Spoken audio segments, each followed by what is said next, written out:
ವಿಶೇಷ ಕಾರ್ಯಕ್ರಮ ಪವಿತ್ರ ತುಳಸಿಗೆ ಸ್ವಾಗತ. ಗುರುಗಳೇ, ತಾವು ಹೇಳ್ತಿದ್ರಿ ಉತ್ಥಾನ ದ್ವಾದಶಿಯಂದು ಈ ತುಳಸಿ ಹಬ್ಬವನ್ನ, ತುಳಸಿ ವಿವಾಹವನ್ನ ಆಚರಣೆ ಮಾಡಬೇಕು ಅಂತ. ಕೆಲವು ಕಡೆ ಸಂಪ್ರದಾಯಗಳಲ್ಲಿ ಸಂಜೆ ಈ ತುಳಸಿ ವಿವಾಹವನ್ನ ನೆರವೇರಿಸುವಂತಹದ್ದನ್ನ ನೋಡ್ತೇವೆ. ಶಾಸ್ತ್ರೋಕ್ತವಾಗಿಯೇ ನೆರವೇರಿಸ್ತಾರೆ. ತುಳಸಿ ಗಿಡವನ್ನು ಇಟ್ಟು, ಕೃಷ್ಣನ ಒಂದು ಪ್ರತಿಮೆಯನ್ನು ಅಥವಾ ಸಾಲಿಗ್ರಾಮವನ್ನು ಇಟ್ಟು ಸಂಜೆಯೇ ಯಾಕೆ ಇದನ್ನ ಮಾಡ್ತಾರೆ? ಇದಕ್ಕೂ ಏನಾದ್ರು ಹಿನ್ನೆಲೆ ಇದೆಯಾ ಅಂತ? ಉತ್ತಮವಾದಂಥ ಪ್ರಶ್ನೆ. ನೋಡಿ, ವಿಶೇಷವಾಗಿ ಕಾರ್ತಿಕ ಮಾಸ ಅಂತ ಅಂದರೆ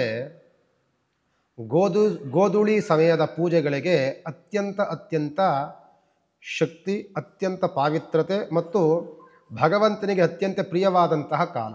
ಅಂದ್ರೆ ಗೋಧೂಳಿ ಅಂದ್ರೆ ಸಂಜೆಯ ಕಾಲ. ಹಸುಗಳನ್ನು ಮನೆಗೆ ನಾವು ಕರ್ಕೊಂಡ್ಬರುವಂತಹ ಗೋವುಗಳಲ್ಲಿ ಬರುವಂಥ ಧೂಳಿಗೆ ನಾವು ಗೋಧೂಳಿ ಸಮಯ ಅಂತ ಹೇಳ್ತೀವಿ. ಇದೆಲ್ಲವೂ ಸಹ ಹಳ್ಳಿ ವಾತಾವರಣದಲ್ಲಿದೆ. ಈ ಗೋವುಗಳು ಹುಡುಕ್ಬೇಕಾದ್ರೂ ಸಿಗೋದಿಲ್ಲ. ಗೋವಿನ ಧೂಳು ಬರುವಂತಹ ಸಮಯ ಯಾವುದು ಅಂತಂದ್ರೆ ಸಾಯಂಕಾಲ. ಈ ಪ್ರಾತಃ ಕಾಲ ಬರೋದಿಲ್ಲ. ಯಾಕೆ ಹೇಳಿ? ಇಬ್ಬನಿ ಬಿದ್ದಿರುತ್ತೆ. ಬೆಳಿಗ್ಗೆನೆ ಬಂದ್ರೂ ಧೂಳು ಬರಲ್ಲ. ಸಾಯಂಕಾಲ ಎಲ್ಲ ಬಿಸಿಲು ಬಂದು ಒಣಗಿರುತ್ತೆ. ಹಸುಗಳು ಬರಬೇಕಾದ್ರೆ ಧೂಳು ಇಳ್ತಾ ಇರತ್ತೆ. ಅದಕ್ಕೆ ಗೋಧೂಳಿ ಸಮಯ, ಹಸು ಮನೆಗೆ ಬರುವಂತ ಸಮಯಕ್ಕೆ ಗೋಧೂಳಿ ಸಮಯ. ಅತ್ಯಂತ ಪಾವಿತ್ರತೆಯ ಮುಹೂರ್ತ ಸಿಗುವಂತ ಸಮಯ. ಒಂದು ಪ್ರಾತಃ ಕಾಲದಲ್ಲಿ ಮುಹೂರ್ತ ಸಿಗುತ್ತೆ, ಮತ್ತೆ ಸಾಯಂಕಾಲದಲ್ಲಿ ಗೋಧೂಳಿ ಸಮಯ ಅಂತ ಭಗವಂತನ ಉಪಾಸನೆ ಮಾಡ್ಲಿಕ್ಕೆ ಸಿಗುತ್ತೆ. ಗೋವುಗಳು ಅಂತ ಬಂದ ತಕ್ಷಣ ನಮ್ಗೆ ನೆನಪು ಬರುವಂತದ್ದು ಶಿವನ ವಾಹನ ನಂದಿ ನೆನಪು ಬರುತ್ತೆ. ಆದ್ದರಿಂದ ಕಾರ್ತಿಕ ಮಾಸದಲ್ಲಿ ಸಾಯಂಕಾಲದ ಪೂಜೆಗಳಿಗೆ ಅತ್ಯಂತ ಪಾವಿತ್ರತೆ ಇರುತ್ತೆ. ಇದು ಕಾರ್ತಿಕ ಮಾಸ ಆಗಿರೋದ್ರಿಂದ ದೀಪವನ್ನು ಬೆಳಗುವಂತಹ ಸಂಪ್ರದಾಯಗಳು ನಮಗಿರೋದ್ರಿಂದ ಪ್ರಾತಃ ಕಾಲದ ಉಪಾಸನೆಗಿಂತಲೂ ಸಹ ಸಾಯಂಕಾಲದ ಆರಾಧನೆ ಅತ್ಯಂತ ಪಾವಿತ್ರ. ಪ್ರಾತಃ ಕಾಲದಿಂದಲೂ ನೀವು ಏನು ಬೇಕಾದ್ರೂ ಸಿದ್ಧತೆಗಳನ್ನು ಮಾಡ್ಕೊಳ್ಬಹುದು. ಊಟೋಪಚಾರಗಳನ್ನ, ನೀವು ನೈವೇದ್ಯಾದಿಗಳನ್ನ ಎಲ್ಲವೂ ಮಾಡ್ಬೋದು. ಈ ತುಳಸಿ ಹಬ್ಬಕ್ಕೆ ಉಪವಾಸವಿರಬೇಕು ಅಂತ ಏನು ಹೇಳಿಲ್ಲ. ಉಪವಾಸಗಳಿರುವಂಥದ್ದು ಅವರಿಗೆ ಶಕ್ತ್ಯಾನುಸಾರವಾಗಿ ಮಾಡ್ಕೊಳ್ಬೋದು, ಭಕ್ತ್ಯಾನುಸಾರವಾಗಿ ಮಾಡ್ಬೋದು. ಇಲ್ಲ, ನಾನಿವತ್ತ ಉಪವಾಸವಿದ್ದೀಯೇ ಭಗವಂತನ ಧ್ಯಾನವನ್ನು ಮಾಡ್ತೀನಿ ಅಂತ ಅನ್ನುವಂತಹ ಸ್ತ್ರೀಯರಿಗೆ ಸಂತೋಷ. ನೀವು ಸಾಯಂಕಾಲ ತನಕ ಸಹ ಉಪವಾಸವಿದ್ದು ಮಾಡಬಹುದು. ಇಲ್ಲ ಅಂತಂದ್ರೆ ಏನು ತೊಂದರೆ ಇಲ್ಲ. ಇಲ್ಲಿ ಉಪವಾಸಕ್ಕಿಂತಲೂ ಸಹ ಭೋಜನಾದಿಗಳನ್ನು ಸಹ ಮಾಡ್ಬೋದು. ಆದರೆ ಕ್ರಮಬದ್ಧವಾಗಿ ನಿಷ್ಠೆಯಿಂದ ಏಕಾಗ್ರತೆಯಿಂದ ಮಾಡುವಂಥ ಆರಾಧನೆ ಅತ್ಯಂತ ಶ್ರೇಷ್ಠ ಅಂತ ಹೇಳಬಹುದು. ಈ ತುಳಸಿ ಮುಂದೆ ದೀಪ ಹಚ್ಚುವಾಗ ಒಂದು ದೀಪ ಹಚ್ಚಬೇಕೋ, ಎರಡು ಹಚ್ಚಬೇಕೋ, ಅಥವಾ ಸಂಖ್ಯೆ ಇರುತ್ತಾ ಅಂತ? ಖಂಡಿತವಾಗಿ ಒಳ್ಳೆ ಪ್ರಶ್ನೆನ ನೀವು ಕೇಳಿದ್ರಿ. ದೀಪಗಳನ್ನು ಹಚ್ಚಬೇಕಾದ್ರೆ ಈ ಬೆಸ ಸಂಖ್ಯೆಗಿಂತಲೂ ಸಹ ಸರಿ ಸಂಖ್ಯೆ ಅತ್ಯಂತ ಪಾವಿತ್ರತೆಯನ್ನ ತಾಳುತ್ತೆ. ನಿಮ್ಮ ಮನೆಗಳಲ್ಲಿ ನೀವು ಓದ್ಬೇಕಾದ್ರೆ 2 ದೀಪ ಕಂಬಗಳನ್ನು ತೆಗೆದುಕೊಳ್ತೀವಿ, 2 ಮಣ್ಣಿನ ದೀಪವನ್ನು ಇಡ್ತೇವೆ. ಆ ರೀತಿಯಾಗಿ ಸರಿ ಸಂಖ್ಯೆಯಲ್ಲಿ ಇಡುವಂಥದ್ದು ಅತ್ಯಂತ ಮುಖ್ಯ. ಸರಿ ಸಂಖ್ಯೆಯಲ್ಲಿ ಗುರುಗಳೇ, ನಾನು 2 ಕಂಬಗಳನ್ನು ದೀಪದ ಕಂಬ ಇಟ್ಟಿದ್ದೆ, ಆದರೆ ನಮ್ಮಲ್ಲಿ ಕಾಮಾಕ್ಷಿ ದೀಪವನ್ನು ಇಡುವಂಥದ್ದು ನಮ್ಮ ಸಂಪ್ರದಾಯ ಇದೆ ಅಂತ ಹೇಳ್ತಾರೆ. ಈ ಕಾಮಾಕ್ಷಿ ದೀಪ ಅನ್ನುವಂಥದ್ದು ಅದು ಸಿಂಗಲ್ ಆಗಿರುತ್ತೆ, ಅದು ಡಬಲ್ ಬರೋದಿಲ್ಲ. ಅದಕ್ಕೆ ಅದಕ್ಕೆ ಎಣಿಕೆ ಆಗೋದಿಲ್ಲ. ಅದು ಲಕ್ಷ್ಮಿಯ ದೀಪ ಅಂತ, ಕಾಮಾಕ್ಷಿ ದೀಪ ಅಂತ ಇರುವಂಥದ್ದು. ಅದಕ್ಕೆ ಒಂದಿದ್ಮೇಲೆ ಅದನ್ನ ನೀವು ಎಣಿಕೆಯನ್ನು ಮಾಡದ ರೀತಿಯಲ್ಲಿ ಕಂಬಗಳನ್ನು ಇಡಬೇಕಾದ್ರೆ, ಜೋಡಿಯನ್ನು ಇಡಬೇಕಾದ್ರೆ ಅದು 2 ಇಡಬೇಕು. ಮಣ್ಣಿನ ದೀಪ ಇಡಬೇಕು 2 ಇಡಬೇಕು, ದೀಪದ ಕಂಬಗಳನ್ನಿಟ್ಟರು 2 ಇಡಬೇಕು. ಆದರೆ ಈ ಕಾಮಾಕ್ಷಿ ದೀಪವನ್ನ ಒಂದನ್ನು ನೀವು ಹಚ್ಚಬಹುದು. ಅದಕ್ಕೆ ಸಂಖ್ಯೆಗಳಿಗೆ ಅದು ಎಣಿಕೆ ಆಗೋದಿಲ್ಲ. ಸರಿ. ಆದ್ದರಿಂದ ಮತ್ತೆ ನೀವು ದೀಪವನ್ನು ಹಚ್ಚಿದ ನಂತರದಲ್ಲಿ ಆ ಪೂಜೆಗಳಿಗೆ ಯಥಾಶಕ್ತಿ ಸಿದ್ಧಿಗಳನ್ನು ಮಾಡ್ಕೊಳ್ಬೇಕು.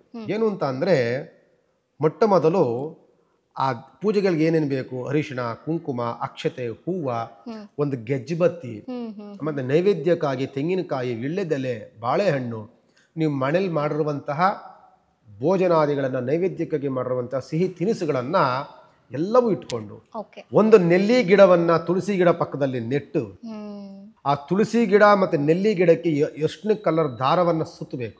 ಅರ್ಶಿನ ಕಲರ್ ದಾರವನ್ನು ಅದಕ್ಕೆ 2ಕ್ಕೂ ಜೋಡಿಯಾಗಿ ಅದಕ್ಕೆ ಮಾಡಬೇಕು. ಅದಕ್ಕೆ ಅಂದರೆ ದಾಂಪತ್ಯ ಜೀವನಕ್ಕೆ ಬಂದಿದ್ದಾರೆ ಇವರು ರುಕ್ಮಿಣಿ, ಶ್ರೀಕೃಷ್ಣ, ರುಕ್ಮಿಣಿ ಎನ್ನುವಂಥ ಭಾವಗಳು ನಮ್ಮಲ್ಲಿ ಬರಬೇಕು. ದಾಂಪತ್ಯ ಜೀವನ ಅವರು ಯಾವಾಗಲೂ ಸಹ ಖುಷಿ, ನೆಮ್ಮದಿ, ಶಾಂತಿಯಿಂದ ಇದ್ದಂಥವರು ಶ್ರೀಕೃಷ್ಣ, ರುಕ್ಮಿಣಿ. ಅನಂತರದಲ್ಲಿ ನೀವು ಹೂವನ್ನು ಧರಿಸ್ತೀರೋ ಅಥವಾ ನೀವು ಗೆಜ್ಜೆಬತ್ತಿಯನ್ನು ಧರಿಸ್ತೀರೋ, ಎಲ್ಲವೂ ಸಹ ನಿಮಗೆ ಭಕ್ತಿ ಅನುಸಾರವಾಗಿ ನೀವು ಆರಾಧನೆಗಳನ್ನು ಮಾಡಿ, ನಂತರದಲ್ಲಿ ನಿಮಗೆ ಹೆಂಗೆ ನಿಮಗೆ ಅರ್ಚಕರನ್ನೇ ಪೂಜೆ ಮಾಡಬೇಕು ಅನ್ನುವಂಥದ್ದೇನಿಲ್ಲ. ಓಕೆ. ಭಕ್ತಿಯಿಂದ ಭಾವಗಳಿಂದ ಪೂಜೆಯನ್ನ ಮಾಡಿ ತುಳಸಿ ದೇವಿಯನ್ನ ಪ್ರಾರ್ಥನೆ ಮಾಡ್ಕೊಳ್ಳಿ. ರುಕ್ಮಿಣಿ ದೇವಿ ಅಂತ ಅಂದಾಗ ನಮಗೆ ಇನ್ನೊಂದು ಮಹಾವಿಷ್ಣುವಿನ ಪತ್ನಿ ಅಂತ ನಮಗೆ ಬರುತ್ತೆ. ಓಕೆ. ನಿಮಗೆ ಅದಕ್ಕೆ ಬಂದಾಗ ತುಳಸಿ ಅಷ್ಟೋತ್ರಗಳು ಬರುತ್ತೆ. ಓಕೆ. ತುಳಸಿ ದೇವಿಯೇ ನಮಃ, ಮಹಾವಿಷ್ಣು ವಲ್ಲಭಾಯೇ ನಮಃ, ಹರಿಪ್ರಿಯಾಯೇ ನಮಃ ಅಂತ ತುಳಸಿ ದೇವಿ ಅಷ್ಟೋತ್ರಗಳು ಬರುತ್ತೆ. ಅಥವಾ ಮಹಾಲಕ್ಷ್ಮಿ ಅಷ್ಟೋತ್ರಗಳನ್ನು ಹೇಳ್ಕೊಳ್ತಾ ಶ್ರೀಕೃಷ್ಣನ ಅಷ್ಟೋತ್ರಗಳನ್ನು ಹೇಳ್ತಾ ನಿಮಗೆ ಸಾಧ್ಯವಾದಷ್ಟು ಪೂಜೆಗಳನ್ನು ಮಾಡಿ, ಅನಂತರ ಧೂಪ ದೀಪ ನೈವೇದ್ಯಾದಿಗಳನ್ನು ಮಾಡಿ ದೀಪಗಳನ್ನು ಮತ್ತೆ ಪ್ರಜ್ವಲಿಸಿ ನಿಮ್ಮ ಮನೆಯಲ್ಲಿರುವಂತಹ ಬಾಲಕನ್ಯೆಯರು ಮುತ್ತೈದೆಯರಿಗೆ ನೀವು ಹೆಂಗೆ ಕೊಡ್ತೀರೋ ಅರ್ಶಿನ ಕುಂಕುಮವನ್ನ ಮೊದಲು ಬಾಲಕನ್ಯೆಯರಿಗೆ ಅರ್ಶಿನ ಕುಂಕುಮವನ್ನು ಕೊಡಿ. ಬಾಲಕೃಷ್ಣ ಅವರಿಗೆ ಸಿಹಿ ತಿನಿಸುಗಳನ್ನು ಕೊಡಿ. ಅನಂತರದಲ್ಲಿ ಮುತ್ತೈದೆಯರನ್ನು ಕರೆದು 3 ಜನ 5 ಜನ 9 ಜನ 11 ಜನ ಹಿಂಗೆ ಮುತ್ತೈದೆಯರಿಗೆ ಅರಿಶಿನ ಕುಂಕುಮವನ್ನು ಒಂದು ಸಾಧ್ಯವಾದಷ್ಟು ಬಾಗಿನ, ಒಂದು ಜಾಕೆಟ್ ಪೀಸ್ ಕೊಟ್ಟರು ಒಂದು ಭಾಗಿನವಾಗುತ್ತೆ, ಅಥವಾ ಒಂದು ದಕ್ಷಿಣೆ ಇಟ್ಟರು ಭಾಗಿನವಾಗುತ್ತೆ. ಅದನ್ನು ಕೊಟ್ಟು ಆ ಹೆಂಗಳೆಯರೆಲ್ಲರೂ ಸಹ ನಿಮ್ಮನ್ನು ಹರಿಸ್ಬೇಕು, ನಿಮ್ಮನ್ನು ಆರೈಸಬೇಕು, ನಿಮಗೆ ಆಶೀರ್ವಾದ ಮಾಡಬೇಕು. ಆ ರೀತಿಯಲ್ಲಿ ಪೂಜಾದಿಗಳನ್ನು ಮಾಡಿಕೊಂಡು ಅನಂತರದಲ್ಲಿ ಆ ದೀಪವನ್ನು ಪ್ರಜ್ವಲಿಸಬೇಕು. ಅದು ಆಲ್ಮೋಸ್ಟು ನಾವು ರಾತ್ರಿ ಮಲಗುವವರೆಗೂ ಸಹ ಅದು ಪ್ರಜ್ವಲಿಸ್ತಾ ಇರಬೇಕು. ಆ ರೀತಿಯಾಗಿ ಅದನ್ನು ಮಾಡಿ ಸಾಧ್ಯವಾದರೆ ಭಜನೆಯೋ ಕೀರ್ತನೆಯೋ ವಿಷ್ಣು ಸಹಸ್ರನಾಮಗಳನ್ನು ಸಾಧ್ಯವಾದಷ್ಟು ಹೇಳ್ಕೊಂಡು ಅನಂತರದಲ್ಲಿ ನಾನು ಈ ತಿಂಗಳುಗಳ ಕಾಲ ಪೂರ ಸಂಪೂರ್ಣವಾಗಿ ನಾನು ಕಾರ್ತಿಕ ಮಾಸ ಮುಗಿಯುವವರೆಗೂ ಸಹ, ಅಂದರೆ ಅಮಾವಾಸ್ಯೆ ಬರುವ ತನಕೂ ಸಹ ನಾನು ದೀಪವನ್ನು ನಿನ್ನ ಮುಂದೆ ಪ್ರಜ್ವಲಿಸ್ತೀನಿ. ನೀನು ನನ್ನ ಮನೆಯನ್ನು ರಕ್ಷಣೆ ಮಾಡ್ತಾ, ನಮ್ಮ ಮನೆಯನ್ನು ಸಮೃದ್ಧಿಗೊಳಿಸ್ತಾ, ನಮ್ಮ ಪ್ರತಿಯೊಂದು ಇಷ್ಟಾರ್ಥಗಳನ್ನು ಸಿದ್ಧಿಗೊಳಿಸುವಂಥ ಅನುಗ್ರಹವನ್ನು ನೀಡುತ್ತಾಯಿ ಅಂತ ಆ ವೃಂದಾದೇವಿಯಲ್ಲಿ ನಾವು ಪ್ರಾರ್ಥನೆ ಮಾಡಿಕೊಳ್ಳುವಂತಹ ಶುಭವಾಗಿರುವಂಥ ದಿನ, ಸಮಯ, ಗಳಿಗೆ ಈ ವೃಂದಾದೇವಿಯ ಪೂಜೆ ಅಂತ ಹೇಳಿ. Wonderful wonderful. ವಾವ್, ತುಂಬ ವಿಸ್ತಾರವಾಗಿ ತುಳಸಿ ಪೂಜೆಯನ್ನು, ವಿವಾಹವನ್ನು ಹೇಗೆ ಆಚರಿಸಬೇಕು ಅಂತ ತಿಳಿಸ್ಕೊಟ್ರಿ. ಇನ್ನು ನೈವೇದ್ಯದ ವಿಷಯಕ್ಕೆ ಬರಬೇಕಾದ್ರೆ ಯಾವ ನೈವೇದ್ಯ ತುಳಸಿ ದೇವಿಗೆ ಬಹಳ ಶ್ರೇಷ್ಠವಾಗಿರುತ್ತೆ? ಏನು ಅರ್ಪಣೆ ಮಾಡ್ಬೋದು? ನೋಡಿ, ನಿಮಗೆ ತುಂಬ ಸಮಯಗಳಿದೆ. ಪ್ರಾತಃ ಕಾಲದಿಂದಲೂ ಸಹ ಸಾಯಂಕಾಲ ಪೂಜೆ ಮಾಡುವಂಥದ್ದು. ನೀವು ಯಾರೂ ಸಹ ಪ್ರಾತಃ ಕಾಲದ ಪೂಜೆಗಳಿಗೆ ತುಳಸಿ ದೇವಿ ಅಷ್ಟು ಶುಭ ಅನುಗ್ರಹವನ್ನು ನೀಡೋದಿಲ್ಲ. ಕಾರ್ತಿಕ ಮಾಸ ಅಂತಂದಾಗ ನೀವು ಆರಾಧನೆಗಳನ್ನು ಮಾಡ್ಕೊಳ್ಳಿ, ಉಪಾಸನೆಗಳನ್ನು ಮಾಡ್ಕೊಳ್ಳಿ, ಅದಕ್ಕೇನು ತೊಂದರೆ ಇಲ್ಲ. ಸಾಯಂಕಾಲದ ತುಳಸಿ ದೇವಿಯ ಪೂಜೆ ಅತ್ಯಂತ ಪಾವಿತ್ರತೆ ಮತ್ತು ಫಲಪ್ರದವಾಗಿರುತ್ತೆ. ನಿಮಗೆ ಪ್ರಾತಃ ಕಾಲದಿಂದಲೂ ಸಹ ಸಾಯಂಕಾಲದವರೆಗೂ ಸಂಪೂರ್ಣವಾದಂಥ ಸಮಯಗಳು ಸಿಗುತ್ತೆ.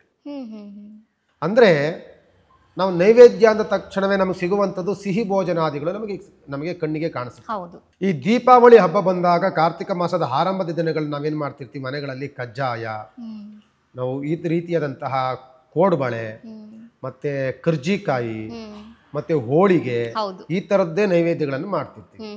ಈಗ ಕಾರ್ತಿಕ ಮಾಸ ಇರೋದ್ರಿಂದ ಈ ಕಾರ್ತಿಕ ಮಾಸ ಮಾಂಸಾಹಾರಕ್ಕೆ ನಿಷಿದ್ಧವಾದಂತಹ ಮಾಸ. ಅಂದ್ರೆ ಕಾರ್ತಿಕ ಮಾಸದಲ್ಲಿ ಮಾಂಸಾಹಾರವನ್ನು ನಿಷಿದ್ಧವಾದಂತಹ ಮಾಸ. ನಮ್ಮಲ್ಲಿ ಈ ರುಚಿ ಇರುವಂತಹ ವ್ಯಕ್ತಿಗಳು ಅದನ್ನ ಸೇವಿಸಿಕೊಳ್ಳುವಂಥದ್ದು. ಕಾರ್ತಿಕ ಮಾಸ ನಾನು ಶಿವಭಕ್ತ ಅಂತ ಅಂದ ನಂತರದಲ್ಲಿ, ನಾನು ಶಿವಭಕ್ತನಾದಂಥವನು, ನಿಜವಾದಂಥ ಶಿವಭಕ್ತನಾದರೆ ನಾನು ಆ ಮಾಂಸಾಹಾರವನ್ನು ನಾನು ತ್ಯಜಿಸ್ತೇನೆ.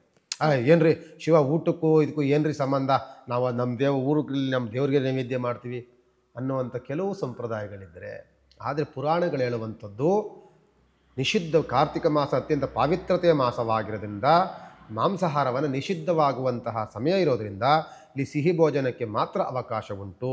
ಸಿಹಿ ಭೋಜನ ಅಂತ ಅಂದರೆ ನೀವು ಅತ್ಯಂತ ಸರಳವಾಗಿ ಮಾಡುವಂಥದ್ದು ಪಾಯಸವನ್ನು ಮಾಡ್ತಿರ್ತೀವಿ.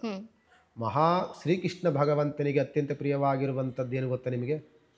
ಶ್ರೀಕೃಷ್ಣ ಭಗವಂತನಿಗೆ ಅತ್ಯಂತ ಪ್ರಿಯವಾಗಿ ನೀವೇನೇನೋ ಮಾಡಿ ಅವನು ಏನು ಮಾಡ್ರೋ ಅವನು ಖುಷಿ ಆಗಲ್ಲ.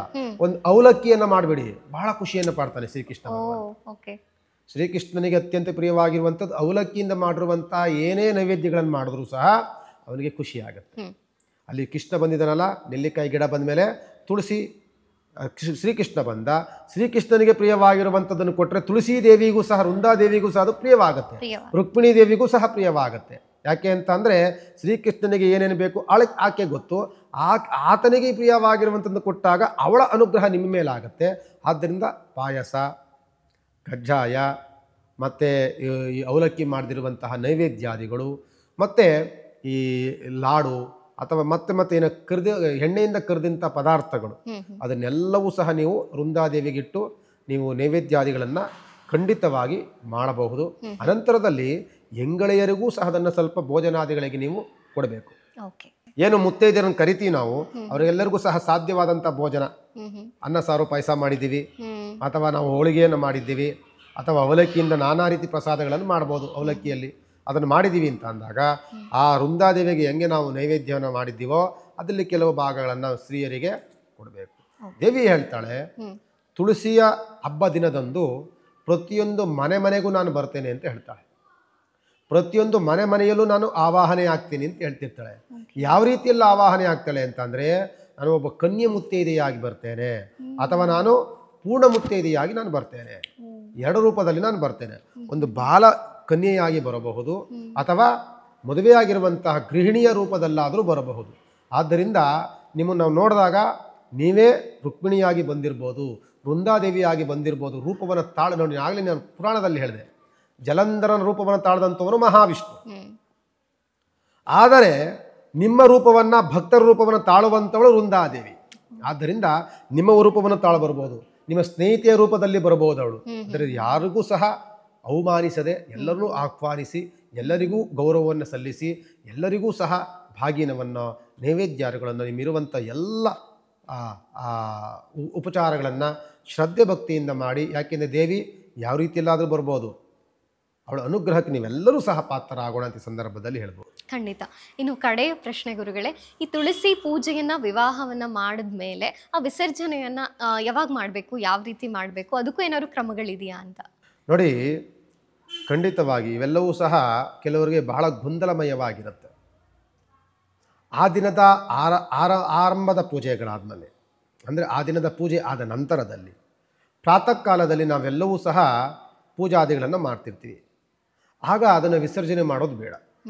ತಿರ್ಗಿ ಮತ್ತೆ ಮಾರನೇ ಬೆಳಿಗ್ಗೆ ನಾವೇನು ಮತ್ತೆ ವೃಂದಾದೇವಿಗೆ, ತುಳಸಿಗೆ ಒಂದು ಪೂಜೆಯನ್ನು ಮಾಡಲಿಕ್ಕೋ ಅಥವಾ ದೀಪವನ್ನು ಹಚ್ಚಲಿಕ್ಕೋ ನಾವೆಲ್ಲ ಆರಂಭವನ್ನು ಮಾಡ್ತೇವೆ. ಆ ಸಂದರ್ಭದಲ್ಲಿ ಅದನ್ನು ನೆಲ್ಲಿಕಾಯಿ ಗಿಡವನ್ನು ವಿಸರ್ಜನೆ ಮಾಡ್ಬೋದು. ಇಲ್ಲಾಂದರೆ 3 ದಿನಗಳ ಕಾಲ, 5 ದಿನಗಳ ಕಾಲ, 9 ದಿನಗಳ ಕಾಲವೂ ಸಹ ಅದರಲ್ಲಿ ನಾವು ಇಡಬಹುದು.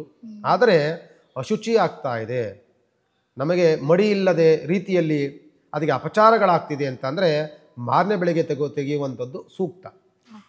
ಮನೆಗಳಲ್ಲಿ ಶುಚಿ ಇಲ್ಲ, ನಾವು ಶುದ್ಧವಾಗಿರೋದಿಲ್ಲ, ಮತ್ತು ಹೊರಗಡೆ ಹೋಗಬೇಕಾದ್ರೆ ಏನಾದರೂ ಆ ಪೂಜೆಗಳಿಗೆ ಭಂಗವಾಗ್ಬೋದು, ಅಪಚಾರಗಳಾಗ್ಬೋದು ಅನ್ನೋದಕ್ಕೋಸ್ಕರವಾಗಿ ಯಾವುದೇ ಒಂದು ಪೂಜಾ ಕೈಂಕರ್ಯಗಳನ್ನು ಮಾಡಿದಾಗ ಮಾರನೇ ಬೆಳಗ್ಗೆ ವಿಸರ್ಜನೆ ಮಾಡುವಂಥದ್ದು ಸೂಕ್ತ.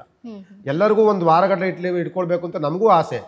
ಆದರೆ ಮನೆಗೆ ಬರುವಂಥವರು, ಹೋಗುವಂಥವರು ಇನ್ನೊಬ್ಬರು ಇಲ್ಲಿ ಅಪಚಾರಗಳಾದರೆ ಆ ದೇವಿಯ ಅಷ್ಟು ಪೂಜೆ ಮಾಡಿದಂತಹ ಫಲ ನಮಗೆ ಅದು ತೊಂದರೆ ಆಗಬಾರ್ದು, ಅಲ್ಲಿ ನಶಿ ಹೋಗಬಾರ್ದು ಅನ್ನೋದಕ್ಕೋಸ್ಕರವಾಗಿ ಪ್ರಾತಃ ಕಾಲದಲ್ಲಿ ಮಾರನೇ ಬೆಳಗ್ಗೆ ನೀವೇನು ಪೂಜೆ ಮಾಡ್ತಿರ್ತೀರಿ ಆ ಸಂದರ್ಭದಲ್ಲಿ ಅದನ್ನು ವಿಸರ್ಜನೆ ಮಾಡುವಂಥದ್ದು ಸೂಕ್ತವಾದಂತಹ ವಿಚಾರ. ಖಂಡಿತ ಖಂಡಿತ ಗುರುಗಳೇ, ಸಾಕಷ್ಟು ಮಾಹಿತಿ, ಪವಿತ್ರವಾದಂತಹ ತುಳಸಿ ಗಿಡದ ಬಗ್ಗೆ, ವಿವಾಹದ ಬಗ್ಗೆ ಪ್ರಾಮುಖ್ಯತೆಯನ್ನು ತಿಳಿಸ್ಕೊಟ್ಟಿದ್ದೀರಿ. ಧನ್ಯವಾದಗಳು. ಸರ್ವೇ ಜನ ಸುಖಿನೋ ಭವಂತು, ಲೋಕಾ ಸಮಸ್ತ ಸುಖಿನೋ ಭವಂತು. ಎಸ್ ವೀಕ್ಷಕರೇ, ಪವಿತ್ರವಾದಂತಹ ತುಳಸಿ ಗಿಡದಲ್ಲಿ ಯಾವೆಲ್ಲ ದೇವತೆಗಳ ಸನ್ನಿಧಾನ ಇರುತ್ತೆ, ಅದನ್ನು ಹೇಗೆ ಆಚರಣೆ ಮಾಡಬೇಕು, ಪೂಜೆಯನ್ನು ಹೇಗೆ ನೆರವೇರಿಸಬೇಕು, ಅದರ ವಿವಾಹದಲ್ಲಿ ಯಾವೆಲ್ಲ ಕ್ರಮಗಳನ್ನು ನಾವು ನೆರವೇರಿಸಬೇಕಾಗತ್ತೆ ಅನ್ನೋದ್ರ ಬಗ್ಗೆ ಸವಿಸ್ತಾರವಾದ ಮಾಹಿತಿಯನ್ನು ಗುರೂಜಿಯವರು ತಿಳಿಸ್ಕೊಟ್ಟಿದ್ದಾರೆ. ಇದಾಗಿತ್ತು ಈ ಹೊತ್ತಿನ ವಿಶೇಷ ಕಾರ್ಯಕ್ರಮ ಪವಿತ್ರ ತುಳಸಿ.